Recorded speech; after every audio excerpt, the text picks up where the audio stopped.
최근 한미 간 관세 협상에서 히든 카드로 떠오른 산업이 하나 있습니다. 바로 K조선, 한국의 조선 산업인데요. 세계 최고 수준의 한국 조선 기술을 미국에 이전해서 사실상 무너진 미국 조선업을 부활시키겠다는 제안, 이른바 마스가 프로젝트가 이번 협상의 핵심 카드로 주목받았죠. 전 세계에서 가장 많은 선박을 만들고 있는 K조선. 이제는 조선 강국 대한민국의 시대인가요?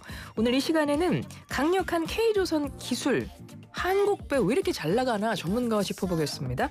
김현수 인하공업전문대학 조선기계공학과 교수 모셨습니다. 어서 오세요. 네, 반갑습니다. 네, 반갑습니다, 교수님. 아니, 우리나라가 정말 세계에서 최고로 배 잘 만듭니까? 네, 제일 잘 만듭니다. 세계 1등입니까? 네, 세계 1등이고요. 선박에 이제 설계하는 거하고 건조하는 부분이 나뉘어져 있는데 두 부분에서 전부 다 세계 1등을 하고 있고요. 이번 마스카 프로젝트 아까 언급하셨지만 거기서도 기본적으로 이제 미국에서 그런 부분을 인정했기 때문에 그런 것들이 성사됐다 이렇게 보고 있습니다. 그러니까 조선이라는 것이 배를 만드는 기술인데 그 조선 산업 안에는 지금 말씀하신 설계랑 만드는 거 다 포함인 거예요? 네, 맞습니다. 역시 거북선의 나라. 예, 답습니다. DNA가 있습니다. 그러니까요. 우리 이순신 장군께서 거북선을 만들어서 왜군을 무찔렀잖아요. 와, 그 피가 지금까지 이어져서 세계 1등이 됐습니다. 네. 과거에 바이든 정부가 당시 미국 해군부 장관이 울산과 거제 조선소 왔을 때 깜짝 놀랐다고 하던데 그런가요? 네, 맞습니다.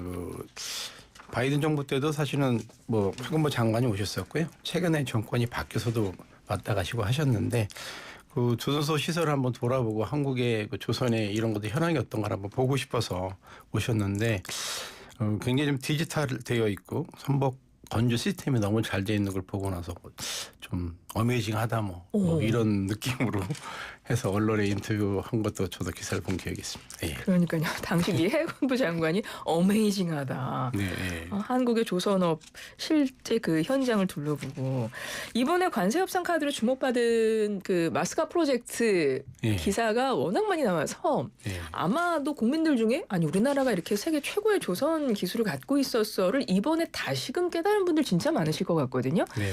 일단 그 마스카 프로젝트가 뭡니까?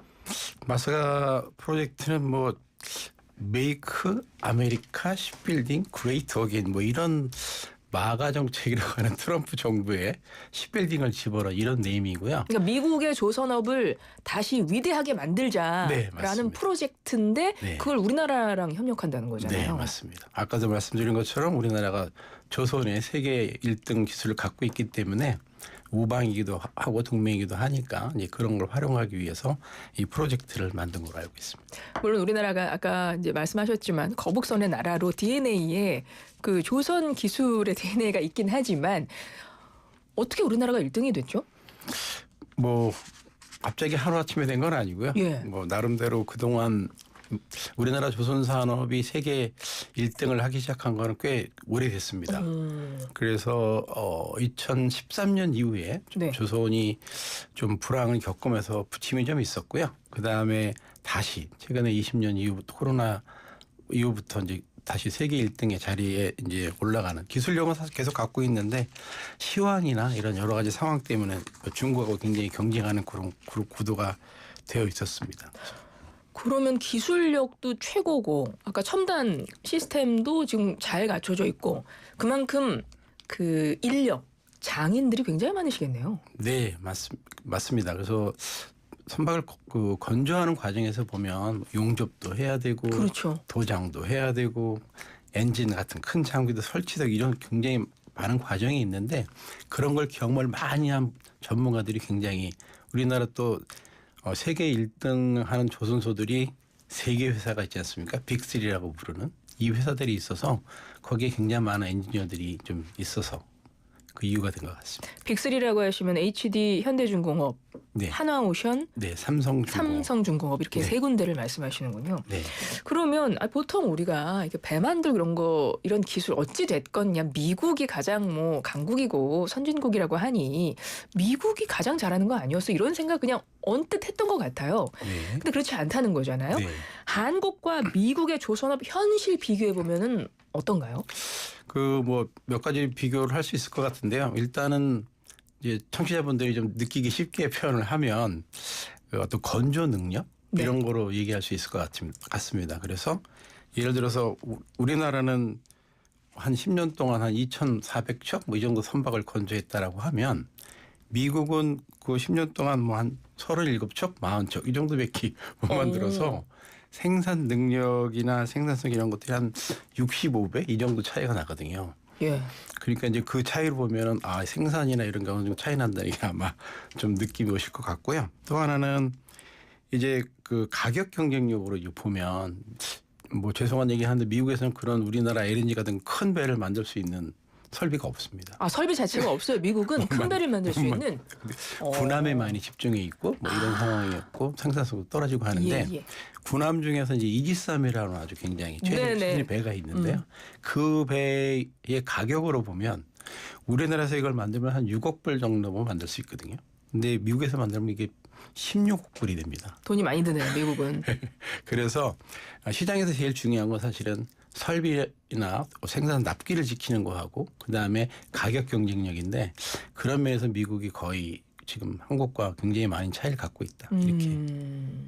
실질적으로 현실적으로 건조 기술 조선 산업에서는 우리나라가 1등이라는 거예요. 미국하고도 뭐 차이가 어마어마하게 난다는 건데요. 생산성도 그렇고 여러 가지 기술적인 면에서도. 근데 지금 이지삼 말씀하셨지만 저는 이제 궁금한 것이 우리가 왜 미국이 조선 잘하지 않을까라고 생각했던 이유는 항공모함 때문인 것 같아요. 미국이 항공모함 가장 많이 갖고 있지 않습니까? 네, 맞습니다. 우리나라 항공모함 없잖아요. 네, 아직 없습니다. 그건 어떻게 설명할 수 있나요? 그 미국에서 이제 지금 말씀하시는 부분이 군함 부분하고 이제 상선 부분으로 나눠서 얘기할 수 있을 것 같습니다. 그런데 군함이라고 하는 부분은 우리나라는 기술력이 있어도 항공모함을 만들고 하는 것들이 거기 항공모함은 단순히 그냥 항공모함 자체를 배만 만드는 것이 아니라 거기에 들어가는 항공기부터 굉장히 다양한 것들을 그렇죠. 다 결정했는데 그런 것들이 우리 독자적으로 할 수 있는 부분이 아니어서 사실은 기술력은 있는데 만들지 못하고 이런 상황이 좀 있는 거고요. 그래서 미국에서 항공모함 다 있고 해서 기술적으로 앞서가고 뭐 전쟁을 하가 이런 상황에서 최고가 될 수는 있지만 우리나라가 못 만들어서 못 만드는 게 아니고 그들이 만들 수 있긴 하지만 네네. 그 건조 기술력이나 이런 것들이 한국보다 뛰어나거나 이러진 않다. 각각에 있는 비행기의 성능이나 이런 것들은 훌륭할 수는 있지만 이제 항공함을 만드는 건조 기술 차원에서는 그렇게 훌륭하진 않다 이렇게. 미국이요. 네. 그러니까 우리나라는 항공모함 보유국이 아닙니다. 그러니까 일반 강국이라고 하는 뭐 미국부터 시작해서 뭐 러시아, 뭐 영국, 중국 뭐 네. 이런 나라들은 제가 항공모함 있는 걸 알고 있고 미국이 가장 많이 갖고 있는데 그 안에 그냥 배만 만드는 게 아니라 막 이거는 전투를 하는 배다 보니까 안에 들어가는 군사 시설이 많을 거 아닙니까? 그러니까 우리나라는 만들기만 하면 잘 만들 텐데. 여러 가지 군사 시설을 그 안에 넣으려면 이제 과정이 복잡하다는 거죠. 네. 뭐 거쳐야 되는 절차도 많고 하니까 그게 현실적으로 어렵다는 거죠. 그런 것도 있고 뭐 예를 들어서 비행기를 거기다 탑재하겠다 하면 그 비행기를 만드는 나라에서 팔아야 되는데 맞아요. 얘들이 이거 팔았다가 우리나라가 거꾸로 또 불리하게 되는 거 아니야 이런 상황도 있고 해서요. 네, 1009번님도 바로 이런 사연 들어오네요. 미국 항공모함 만드는 나라인데 와, 아무튼 대한민국 진짜 대단하네요. 자긍심이 생깁니다. 감사합니다. 예, 이런 말씀. 저희가 항공모함을 못 만들어서 안 만드는 게 아니에요. 예, 만들 수 있습니다. 기술은 우리가 만들면 아마 더 저렴하게 만들 수 있다고 지금 그러셨어요. 7088 듣는 내내 너무나 자랑스럽고 뿌듯하네요 라고 하셨고 5739 이 작은 나라에서 세계 1등을 대체 몇 개나 탄생시킨 거예요. 아우 진짜 대단. 내가 바로 코리안. 예, 지금 여러분 난리 났습니다. 0332번님 한국의 조선 기술이 세계적이라는 말씀 듣고 또 들어도 가슴 뿌듯해요. 교수님 계속 말해주세요. 계속 여쭤보겠습니다. 네네. 네, 한국이 주로 만드는 선박은 그럼 뭐예요? 어떤 배를 주로 만드는 건가요? 뭐 사실은 뭐 못 만드는 배가 없습니다. 뭐 다 만들 수 있는데요. 그 조선소에서 배를 만드는 것들은 시장에 수요가 있어야 되기 때문에 요즘에 우리나라에서 제일 잘 만드는 배는 LNG를 운반하는 LNG 운반선. 그다음에 컨테이너를 싣고 가는 개수에 따라서 뭐 대형, 소형, 중형 이렇게 나누는데 대형 컨테이너선들. 그다음에 LPG 운반선 이런 배들이 굉장히 잘 만들고 있고요. 뭐 화물선이나 다른 뭐 여객선 다 만들 수 있는데 아직까지 시장에서 중국하고 경쟁을 하다 보니까 그 가격 경쟁이 때문에 좀 중국에 밀리는 이런 상황이 조금 있습니다. 아, 그래요. 지금 중국과의 경쟁 구도는 지금 어떻게 되는 거예요, 그러면? 중국의 이제 조선소의 생산 설비 굉장히 많이 들려서 그 중국이 뭐 그 전 세계 마켓시어에 굉장히 많은 비중을 차지하고 있는데 제가 판단하기로는 우리나라도 지금 빅3라고 기술로 하는 세계 아까 말씀드린 세계 조선소에서 우리나라 생산할 수 있는 양이 한 110% 정도를 수주하는 목표로 잡고 거기 범위 내에서 수익이 가장 나는 배들 이렇게 선별 수주를 하고 있거든요. 우리나라는요. 네. 아무나 안 만들어줍니다. 그러니까요. 돈도 되고 스케일도 되고 그래서 나름대로 기술력도 확보해서 이런 배를 또 친환경 쪽으로 만들고 하기 때문에 또 게다가 친환경으로 만들어요, 그거를. 네, 그래서 맞습니다. 그래서 뭐 에너지나 이런 패러다임이 좀 바뀌고 있어서 네. 기술력 건조 생산 기술력뿐만 아니라 바뀌는 그런 패러다임에도 잘 쫓아가려고 하는 그런 모습이 있어서 우리나라 수출을 많이 하겠군요. 저희 나라는 조선소가 하는 것들이 99%가 수출입니다. 99%가 수출이고 세계 선박 뭐 절반 정도가 한국 거다 맞아요? 네, 전 세계에서 지금 등록돼 있는 선박들이 있는데요. 예. 그게 이제 대형 선 기준으로 하면 반 이상 우리나라에서 만들었다 이게 맞고요. 그다음에 국제적으로 운항하는 그 IMO라는 기구에서 등록돼 있는 선박 수가 한 7만 척 정도 되거든요. 그 중에 100톤 이상 되는 규모들을 다 쓸어도 그렇게 따지게 되면 30% 정도는 우리나라에서 만든 배라고 보시면 됩니다. 그렇군요. 네. 앞서 중국이랑 우리가 지금 이제 경쟁 구도 체제에서 우리가 훨씬 더 잘 만들 것 같은데 중국은 워낙 시장이 크고 많이 투자를 할 거 아닙니까? 이제 그러다 보니까 이제 그런 상황인 건데 이번에 미국과 협력하는 마스카 프로젝트가 또 하나의 뭔가 도약할 수 있는 계기가 되지 않을까 세계 시장에서 이런 기대를 좀 해보게 되는데 트럼프 같은 경우는 미국의 조선업 다시 살리겠다 지금 이런 의지가 강하잖아요. 네. 왜 이러는 거예요, 트럼프는? 지금 이제 여러 가지로 이제 그 역사적으로도 봐야 되는 부분이 뭐냐면 미국이 2차 대전 때 그 화물선부터 시작해서 군수 지원화 이런 것들을 엄청 많이 만들어서 물자를 다 이동하고 항공모함 포함해서 전력을 가지고 이겼는데 어느 날 갑자기 돌아보니까 이제 해양 강국이 더 이상 아닌 거죠. 왜 그렇죠? 지금 중국이 미국보다 군함수가 더 많습니다. 그다음에 전 세계 해운업계에 돌아다니는 중국이 뭐 너무 많은 생산량을 갖고 있어서 이제 미국하고 이게 뒤집어진 거죠. 그러니까 미국 입장에서 보면 해양 패권이 없이 우리가 이걸 할 수 있을까? 그러니까 그러다 보니까 해양의 패권을 가지려면 선박이 있어야 되는데 선박이 그럼 만들 수 있는 능력이 없다. 이 만들 수 있는 능력을 어떻게 하면 키울까? 한국이나 일본 중에서 찾아야 되는데 한국이 더 프렌들리하니까 한국하고 그래서 너희 나라에서 투자를 해서 미국에 있는 조선소를 새로운 시설로 만들어주고 거기다 사람까지 교육시켜서 우리가 1등할 수 있게 만들어줘. 이 베이스입니다. 지금. 근데 왜 미국 같은 경우는 조선업이 좀 무너졌죠? 그 이유가 있나요? 미국이 조선업이 무너지는 것들은 몇 가지 분석을 할 수 있겠는데요. 제일 큰 거는 이게 미국에 이제 존스 액트라는 법이 있습니다. 네.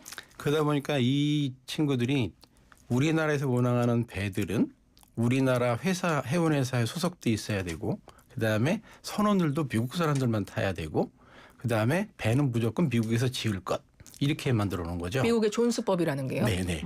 그러다 보니까 그 미국 조선소들 입장에서는 그냥 누워서 땅 따먹게 하는 거죠. 경쟁할 필요가 없어졌어요. 그러네요. 경쟁할 필요가 없어졌어요. 그렇군요. 그러다 보니까 뭐 배를 건조하다 군함 같은 경우는 뭐 사양이 바뀌고 나면 기간도 늘어나고 돈도 더 받고 이런 하다 보니까 스스로가 이게 좀 어떤 경쟁 체제에서 좀 밀려났다 할까? 네네. 스스로 도태된 그렇군요. 이런 부분이 있고요. 그다음에 또 하나는 생산 인력들이 미국의 국민 소득이 한 8만 불 되지 않습니까? 우리나라도 3만 5천 불인데 조선소 인력 난 때문에 난리가 났거든요. 네. 그래서 외국 인력들 채우고 있는 이런 상황인데 그러다 보면 미국에서 미국의 국민들이 더 이상 조선소의 매력이 없어지는 상황이 된 거죠. 그렇군요. 그러니까 인력이 없어지고 생산 시설이 없어지니까 미국의 조선 경쟁력은 그냥 완전히 바닥으로 치닫는 이런. 그래서 트럼프가 해양 패권을 다시 우리가 갖고 와야 되겠다. 조선업 살려야 되겠다. 마스카 프로젝트 하는데 한국이 제일 잘한대. 그래서 이제 한국이랑 협력을 하게 된 건데 근데 너무 좋은데 네. 약간 걱정되는 게 뭐냐면 네. 우리의 기술과 인력이 넘어가는 거 아니냐. 이거 좋은 기술 알려줘도 되나 이거거든요. 근데 뭐 장기적으로는 그럴 수 있습니다. 예. 그런데 저는 오히려 그 우리나라 입장에서 보면 미국 시장에서 한국의 파이를 더 키울 수 있다 이렇게 생각을 하고요. 기술 이전이라는 관점도 보면 아마 그 미국의 인력들이 없기 때문에 그 미국의 기술 생산이라는 설계 인력들을 우리나라 장애인이나 이런 사람들이 가서 일을 할 수도 있지만 교육을 시키는 거거든요. 교육을 시켜줄 수 그렇죠. 거거든요. 그러면 근데 제가 볼 때는 아무리 해도 그 친구들이 안 할 것 같아요. 우리나라도 지금 잘 안 하고 있는 상황인데. 그리고 그만큼 이렇게 아무리 교육자가 좋아도 그걸 제대로 받아들일 것이냐 학생들이. 네. 그리고 이제 외국 뭐 이주민도 지금 다 내쫓고 있고 뭐 이런 미국의 상황이 이런 상황인데 좀 많이 거친지 모르겠습니다만.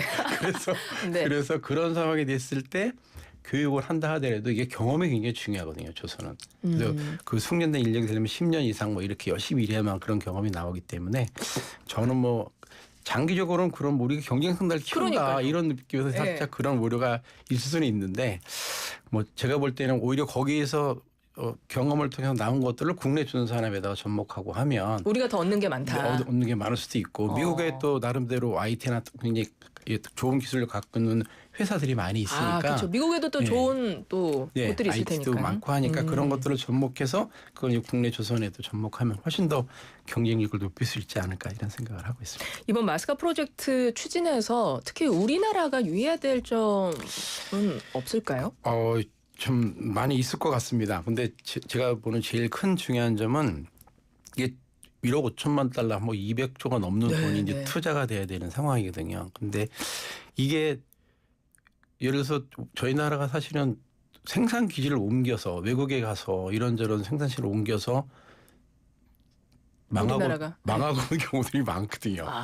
우리나라 인건비가 가서 우리가 가서 만들어줘야 되는 거니까. 거기에서 공장을 짓고 싼 인건비를 가지고 뭘 하려고 했는데 그런 것들이 정치가 바뀌고 뭐 바뀌면서 이 친구들이 갑자기 다 그냥 주고 그냥 나오는 이런 경우들이 있거든요. 이번 프로젝트는 그렇게 되지 않았으면 좋겠어요. 그래서 그런 먼저 저는 이제 전략적으로 접근해야 그럼 정부가 어떤 부분 좀 유의해서 준비해야 되겠습니까? 끝으로 이 말씀을 드려야 되겠네요.